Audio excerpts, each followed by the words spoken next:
दोस्तों नमस्कार, स्वागत है आप सभी का पीएसटी में। दोस्तों पीएसटी के इस यूट्यूब चैनल पर JOAIT के लिए कोर्स स्टार्ट कर दिया गया है।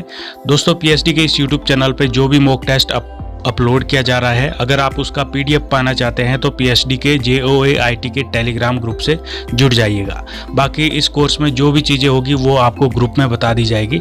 बाकी अगर आप पीएसटी से पहली बार जुड़ रहे हैं तो चैनल को सब्सक्राइब करें, बेल आइकन को प्रेस करें और हाँ, वीडियो को लाइक करना और सभी के साथ शेयर करना। तो चलिए शुरू करते हैं। The first version of Windows was launched in 1990, 1987, 1984, 1985। तो दोस्तों इसका जो राइट आंसर है वो है 1985। दोस्तों माइक्रोसॉफ्ट कंपनी के द्वारा नवंबर 1985 में MS-DOS से जोड़ने के लिए माइक्रोसॉफ्ट विंडो बनाई गई थी। ठीक है, तो चलिए बढ़ते हैं नेक्स्ट क्वेश्चन पे। Which of following is not an accessory program in Windows? निम्न में से कौन सा विंडोज का एक सहायक प्रोग्राम नहीं है दोस्तों? Word pad, VLC player, paint या फिर नोटपैड। तो दोस्तों इसका जो राइट आंसर है वो है VLC प्लेयर। दोस्तों विंडोज जो ये एसेसरी विंडोज होता है इसके अंतर्गत वर्ड पैड, पेंट, नोटपैड आदि आते हैं जो कि विंडोज के अंदर इनबिल्ट होते हैं। जबकि अगर हम बात करें VLC प्लेयर की, ये एक मीडिया प्लेयर सॉफ्टवेयर होता है जिसको हमें अलग से इंस्टॉल करना पड़ता है। ठीक है, तो चलिए बढ़ते हैं नेक्स्ट क्वेश्चन पे। There are 2 parts in the file name, primary and दूसरा कौन सा होता है बताना है आपको। फाइल के 2 भाग होते हैं, एक प्राइमरी होता है, दूसरा कौन सा होता है? प्रॉपर्टीज, कैरेक्टरिस्टिक्स या फिर टाइप या फिर एक्सटेंशन। तो दोस्तों इसका जो राइट आंसर है वो है ऑप्शन डी, एक्सटेंशन। किसी भी फाइल को जब हम सेव करते हैं उसमें 2 तरह के नाम होते हैं, मतलब जब सेव करते हैं जो नाम लिखते हैं वो 2 भाग होते हैं उसके। एक हम जो नॉर्मली प्राइमरी नेम रखते हैं और उसमें उसके बाद एक डॉट एक्सटेंशन होता है, जो एक्सटेंशन होती है आपकी फाइल का टाइप होता है। ठीक है, तो चलिए बढ़ते हैं नेक्स्ट क्वेश्चन पे। Moving an object around by clicking on it with A mouse is called. जब हम किसी ऑब्जेक्ट को माउस से क्लिक करके उसे स्थानांतरित करते हैं, इधर उधर हिलाते हैं, तो उसको क्या बोला जाता है?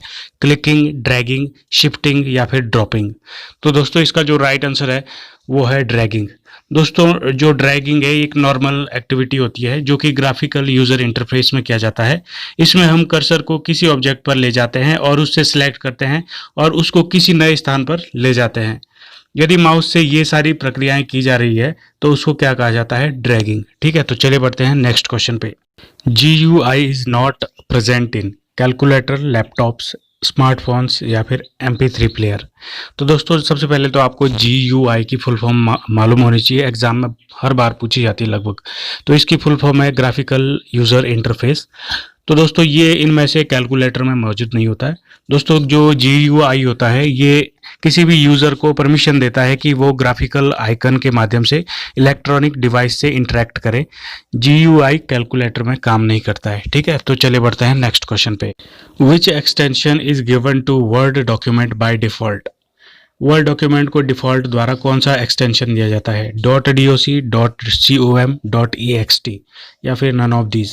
तो दोस्तों इसका जो राइट आंसर है वो है .doc।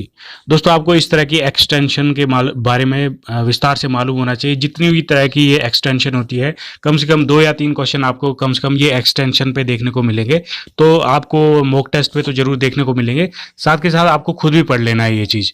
और हाँ दोस्तों आपको बता दूं कि जैसे ये कम क्वेश्चन के वीडियो है, लेकिन आपको बता दूं कि सप्ताह में एक बार आपको पूरा का पूरा 85 क्वेश्चन का आपको वीडियो देखने को मिलेगा जो कि फुल मॉक टेस्ट होगा JOAIT के लिए। ठीक है, तो सपोर्ट कीजिएगा पीएसटी को, वीडियो को लाइक कीजिएगा।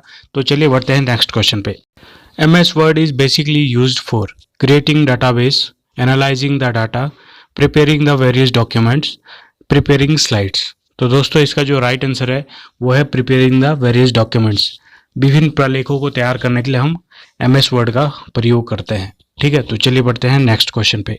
The file extension of Excel workbook is .txt, .jpg, .zip, .xls। तो दोस्तों इसका जो राइट आंसर है वो है .xls। थोड़ा सा इसमें कंफ्यूजन हो सकता है क्योंकि एग्जाम में जब दूसरी तरह से क्वेश्चन पूछा जाए तो दोस्तों आपको वैसे पता होना चाहिए कि ये जो हम बता रहे हैं एक्सटेंशन, ये आइडेंटिफायर होते हैं किसी भी फाइल के, है ना। तो आपको बता दें जैसे MS एक्सेल के एक 2003 वर्जन है, एक 2007 वर्जन है। तो 2003 का जो एक्सटेंशन है वो है .xls और 2007 के एक्सेल का वर्जन एक्सटेंशन है .xlx। ठीक है, .xlsx। ठीक है, तो याद रखना है, क्योंकि अगर आपको .xlsx भी दिया जाए तो आपको ये पता होना चाहिए कि ये भी एक्सेल का ही एक्सटेंशन है। ठीक है, तो चलिए बढ़ते हैं नेक्स्ट क्वेश्चन पे। What is the keyboard shortcut for creating a chart from the selected cell range in Excel. तो एक्सेल में सिलेक्टेड किए गए सेल रेंज में एक चार्ट बनाने के लिए कीबोर्ड का कौन सा शॉर्टकट यूज किया जाता है। तो F2, F4, F8 या फिर F11। तो दोस्तों इसका जो राइट आंसर है वो है F11। दोस्तों F11 से एक्सेल में सेलेक्ट किए गए सेल रेंज में एक चार्ट बनाने के लिए इस शॉर्टकट की का प्रयोग किया जाता है। अगर हम F2 की बात करें तो इससे एक्टिव सेल को चेंज करने के लिए नए डाटा को अंत में जोड़ा जाता है, एंड में जोड़ा जाता है F2 से। ठीक है, और F4 से दोस्तों लास्ट कमांड या किसी भी एक्शन को रिपीट करने के लिए किया जाता है F4 का। हम एक्सेल के ही शॉर्टकट की बात कर रहे हैं। और F8 से दोस्तों एक्सटेंड कोड को ऑन या ऑफ करना होता है। ठीक है, तो चलिए बढ़ते हैं नेक्स्ट क्वेश्चन पे। What is tuple? Table column, 2 dimensional table, a row of table या फिर ए की ऑफ द टेबल। तो दोस्तों इसका जो राइट आंसर है a row of table. Tuple a row of table होती है। तो दोस्तों जो ये एक सिंगल रो होती है जो किसी सिंगल रिकॉर्ड को प्रदर्शित करती है उसको ही टपल कहा जाता है।